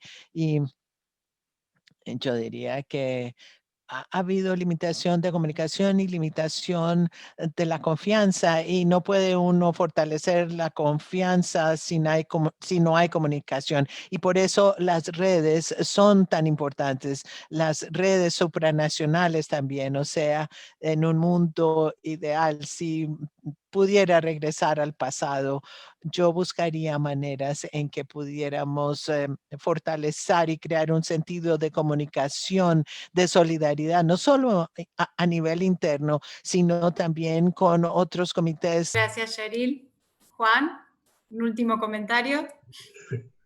Bueno, yo creo que, bueno, primero la pandemia nos agarró por sorpresa a varios con respecto a cosas que había que implementar. Teníamos una idea, teorizábamos, pero en la práctica ya nos enfrentamos a lo que realmente teníamos que hacer. Yo creo que un primer punto es que los países debemos tener definida una estrategia de investigación en situaciones de emergencia o de desastre. Esta estrategia debe definir si vamos a ir por una acción centralizada o una acción descentralizada. Si es una acción centralizada, de repente tener que organizarse como se organizan los equipos de censos poblacionales, ¿no? O sea, hay un núcleo que dirige todo el tema, pero se tiene una lista de probables evaluadores en ética e investigación a los cuales se pueda reclutar y convocar para armar no solo uno, sino de repente múltiples comités de investigación, de ética e investigación, según las necesidades, ¿no? Una de las cosas que estamos viendo es que es diferente evaluar un protocolo de investigación para anticuerpos mononucleares que evaluar un protocolo de investigación para vacunas. Las vacunas, por los tamaños y por el tamaño y por sus características y por las nuevas tecnologías que se están aplicando, implican cierto tipo de conocimiento, ¿no? Mientras que los otros productos requieren otro tipo de conocimiento. Creo por ahí pasa. O sea. Segundo es tener también un plan de contingencia para estas situaciones de emergencia para asegurar los recursos que sean probablemente necesarios para este tipo de trabajo. Y también esto lleva nuevamente a mi comentario inicial que necesitamos visibilizar el trabajo de los comités para todas las situaciones de emergencia. Totalmente de acuerdo con el trabajo en red no solamente interna nacional, sino también supranacional. En algún momento en estos diálogos se comentó que se realizan múltiples esfuerzos para investigar sobre un mismo punto, sobre un mismo tema. Quizás esta red de trabajo supranacional podría en algún momento identificar, por ejemplo, quiénes están interesados en investigar plasma de pacientes convalecientes en Colombia, en Argentina, en Chile, en Granada, en Perú, y quizás podríamos armar un estudio, quizás hablo todavía en probabilidad, pero hay que soñar un poco en este momento, quizás se podría armar un estudio multicéntrico, regional, para dar respuesta a estas preguntas. Eso demanda sí un esfuerzo muy grande de coordinación, pero creo que es un punto que se puede considerar, ¿no? Otro aspecto creo que hemos aprendido en esta situación es el tema de la validación de los nuevos procesos que hemos llevado a cabo, que hemos implementado, ¿no? Tienen que ser de todas maneras evaluados y validados en nuevas condiciones. Esto lo hemos desarrollado en una situación emergente. Veamos cómo será lo que desarrollemos, pero aplicarlos, digamos, en situaciones que ya no sean de emergencia o en la nueva realidad que se nos presenta. Y yo creo que hay un aspecto muy importante que hay que rescatar. Es que todos los comités, todo lo que hemos hecho, hemos ganado una experiencia en esta situación. Y esa experiencia tiene que quedar registrada. Tiene que primero ser sistematizada y tiene que quedar registrada. De tal manera que pueda ser compartida entre todos, ¿no? Ya sea estrategia central, ya sea estrategia descentralizada, pero esa experiencia, ojalá Pajo pueda tomar la iniciativa de centralizarlo en documentos que nos puedan servir de instrumentos para enriquecer nuestro trabajo, ¿no? Así como también difundir de repente los instrumentos que cada uno de los comités en los diferentes países ha desarrollado para sus propias realidades, ¿no? Si yo reviso de repente de algún otro país, podré obtener conocimientos que me puedan ayudar a aplicarlos en mi medio, ¿no? Y lo último que quiero destacar es que el tema de coordinación, el tema de articulación, el tema de comunicación es básico en estas situaciones, ¿no? Lo cual viene a ser la consecuencia de otros principios que están atrás de esto, como son los de solidaridad y trabajo en equipo y de respeto a los derechos humanos o de respeto a los derechos de todas las personas. Muchas gracias, Juan, y muchísimas gracias a todos. Han sido sumamente interesantes sus aportes y sugerencias. Obviamente seguiremos trabajando y ojalá todos en conjunto y con una red, que es lo que evidentemente todos estamos pidiendo. Bueno, doy paso a Sara para pasar a las preguntas del público. Muchas gracias. ¿Qué tal? Buenas tardes. Muchas gracias a todos por su participación. Hay muchas preguntas, algunas creo que ya han sido respondidas a lo largo de sus presentaciones y nos queda además poco tiempo. Así que para seguir con este tema de la red que evidentemente ha tenido gran acogida entre todos ustedes y muchos de ustedes han repetido en diversas oportunidades y además los asistentes también tienen bastantes preguntas al respecto. Solamente quiero preguntarles algo en concreto, ¿no? ¿Cómo ven, cómo visualizan esta cooperación en red a nivel regional, que varias veces han repetido? ¿Cuáles deberían ser sus objetivos? ¿Para qué se constituiría en específico? Y el doctor Juan hace un rato mencionaba, ¿no? Podría ser un centro de coordinación, de cooperación para iniciativas de investigación regionales, pero también podría ser tal vez donde albergar una suerte de plataforma de documentos normativos que podría servir para todos los países también. ¿Ven algo más allá? ¿De qué otra forma podría funcionar esta red? ¿Para qué en concreto podría facilitar la vida de los comités de diferentes países durante una pandemia? No sé a quién le gustaría empezar, tal vez Sandra, empezamos por ti. Ok. Creo que además esta red creo que debería tener como misión generar estándares de ética de la investigación, estándares homogéneos, porque hay ciertos aspectos que independientemente de las realidades locales que pueden ser específicas y requerir cierto de elementos locales, hay ciertos aspectos que son generales y que son, yo les llamo que son el desde, es lo básico de protección a los derechos de los sujetos participantes. Y en eso, evidentemente, como hay diferencias, incluso en el seno del propio país, obviamente que también tienen que haber diferencias en la región en cuanto a esos estándares. Entonces, creo que es muy importante que para garantizar una adecuada protección a los sujetos participantes es disminuir al mínimo, valga la redundancia, las desigualdades en la revisión, en comités que puedan ser más laxos o menos exigentes en cuanto al respeto de los derechos básicos. Siempre cuando hablamos de derechos humanos, en el fondo hablamos de situaciones que son mínimos que todos los estados deben garantizar y que en general, ¿cierto?, la comunidad internacional también, ¿cierto?, debe garantizar a las personas que participan en investigación científica. Entonces yo creo que sería una instancia para generar criterios y estándares comunes de revisión, que en nuestra región nosotros no lo tenemos.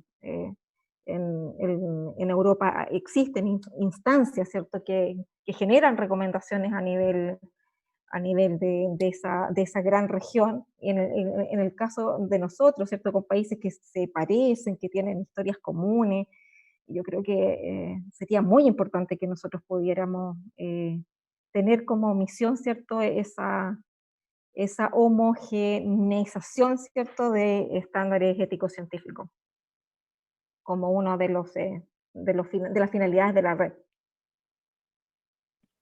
Gracias, Sandra. No sé si tienen otro comentario sobre qué objetivo específico, qué mecanismos específicos debería adoptar esta red para funcionar a nivel, digamos, regional. Adriel, tal vez tú tengas alguna idea.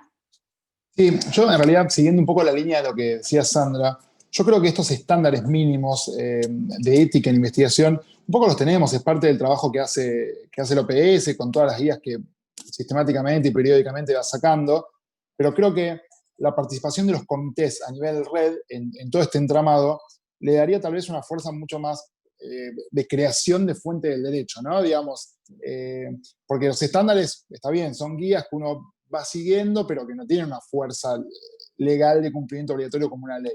Entonces, tal vez la participación de los comités en la elaboración, en generar consensos, hace que eso empiece a volverse, si bien no va a tener nunca la fuerza de una ley, pero con el seguimiento por parte de los comités, al menos que son parte de la red, hace que se vaya, digamos, diseminando como si fuese algo que todos deberíamos cumplir, ¿no? Como pautas éticas de cumplimiento pseudo obligatorio, ¿no? Gracias.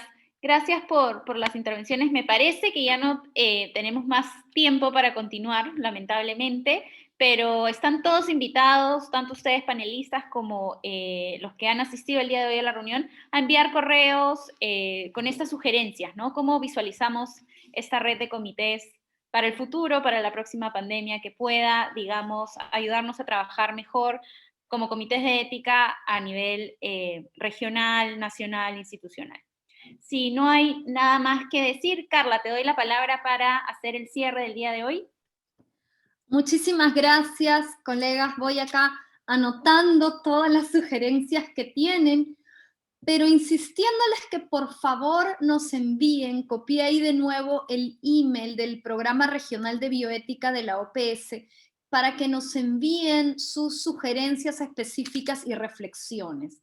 Una de las cosas que hemos visto en el contexto de la pandemia es que muchas orientaciones generales, muchas pautas o grandes recomendaciones que teníamos,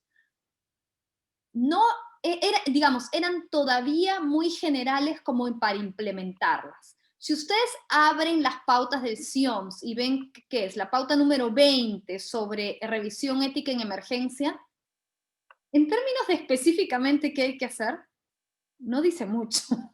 Entonces, creo que, bueno, esos son los vacíos que nosotros tratamos de llenar desde el Programa Regional de Bioética y también con el trabajo de la OMS. Yo soy parte del grupo de ética y COVID. Y lo que nos hemos dado cuenta es que muchas veces sabemos la dirección, sabemos qué hay que hacer, pero cómo exactamente todavía no los tenemos claro. Creo que ustedes han puesto un tema fundamental sobre la mesa. Hay que trabajar en red, hay que coordinar exactamente cómo es eso en la práctica, si regional, nacional. Hay el tema de la coordinación de investigación desde el lado de los investigadores, que enfatizaba Juan, está más el lado de los estrictamente de ética. Me parece que hay que afinar algunas tuercas todavía para implementar esto, porque hay varias opciones en el menú y no sabemos todavía cuál es la mejor. Y probablemente lo que tengamos que hacer es una especie de lasaña con distintas capas donde se sobrepone una especie de red a un nivel con otra red a otro nivel, y que juntas todas estas capas dan cuenta de las necesidades que tenemos. Yo quiero, para cerrar, especificar que desde el Programa Regional de Bioética de la OPS, nuestra prioridad en temas de ética de la investigación es fortalecer a los Estados miembros de nuestra región en el establecimiento y consolidación de sistemas nacionales de ética de la investigación. Queríamos resaltar esto, que algunos recordarán fue lo primerito que dijimos cuando empezamos estos diálogos, y de alguna manera ha sido lo que ha organizado la manera de proceder. Hemos buscado traer a las autoridades sanitarias, hemos buscado traer a los miembros de los comités, hemos buscado la visión del comité formal, hemos buscado traer a los investigadores. Hemos buscado distintas miradas, porque si hay algo que tenemos claro, es que para asegurar que la investigación sea ética, no basta trabajar solamente con los investigadores, no basta tener una ley fantástica, no basta tener un organismo, un ente nacional que supervise a todos. No, necesitamos todas las piezas.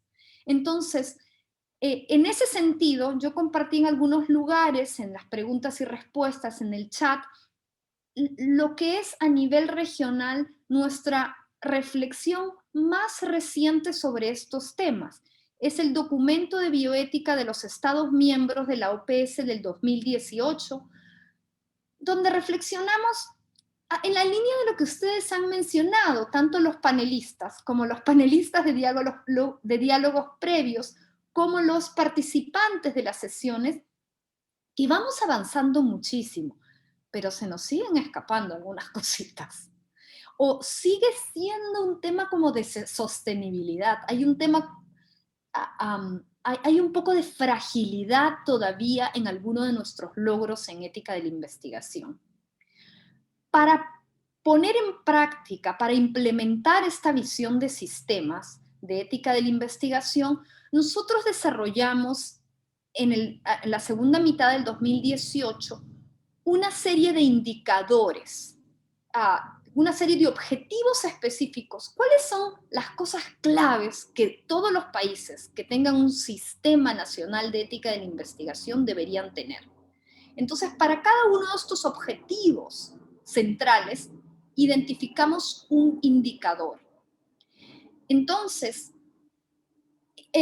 partimos de objetivos, ¿por qué? Porque somos una región muy diversa.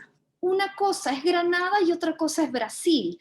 Y queríamos dar una herramienta que fuera lo suficientemente flexible para dar cuenta de esta diversidad, enfocándonos en los objetivos, en para qué queremos esto, y no en la manera de lograr ese objetivo que puede haber funcionado en Brasil, pero es una locura en Granada.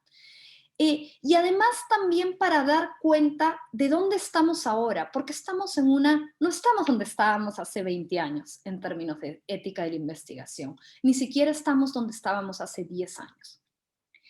Nosotros en la OPS trabajamos con las autoridades nacionales haciendo un trabajo de abogacía, tener un documento que es un documento formal de nuestras autoridades nacionales, un documento que supone un compromiso de los Estados miembros de la OPS, nos permite invocar ese músculo y además tener una serie de indicadores que luego, con los que hacemos una cartilla y le decimos al país, oiga, usted va en rojo aquí y usted va en amarillo acá.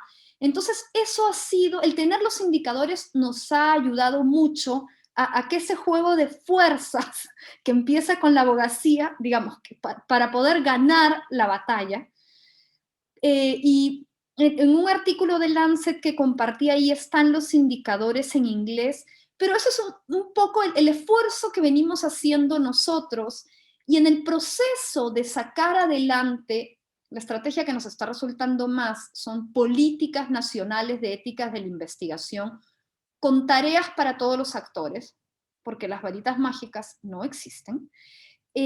Pero en ese proceso nosotros también insistimos que se convoque a todos los actores, porque no se trata de que mañana esto se vuelve sale en una resolución ministerial y es una sorpresa, ¿no? Hay que trabajar con todas las partes, hay que involucrar a los que financian investigaciones, incluso hay que involucrar a las revistas que publican investigaciones. Entonces, estamos en eso, siempre estamos atentos para sus sugerencias, sus pedidos, porque ese es nuestro trabajo en la OPS, y les agradezco nuevamente por todas estas ideas, y les pido por favor que toda sugerencia que tengan, todo caso, toda experiencia que se nos pudiera estar escapando, o quizás hay alguna estrategia, algo que no contemplamos, por favor háganos saber. Estamos acá para ayudar a nuestra región a catalizar la investigación ética, que es la que mejora la salud y el bienestar de nuestras poblaciones. Antes de cerrar, quiero nuevamente invitarlos a que se suscriban a la lista de investigación ética, si es que no lo hubieran hecho ya. Darle las gracias a nuestros panelistas del día de hoy. Gracias Sandra, Cheryl, Juan y Adriel. Gracias Ana y Sara. Gracias a todo el equipo de apoyo y a nuestros traductores que han hecho esta sesión posible. Que tengan una excelente tarde y les estaremos enviando las grabaciones por medio de la lista. Hasta luego.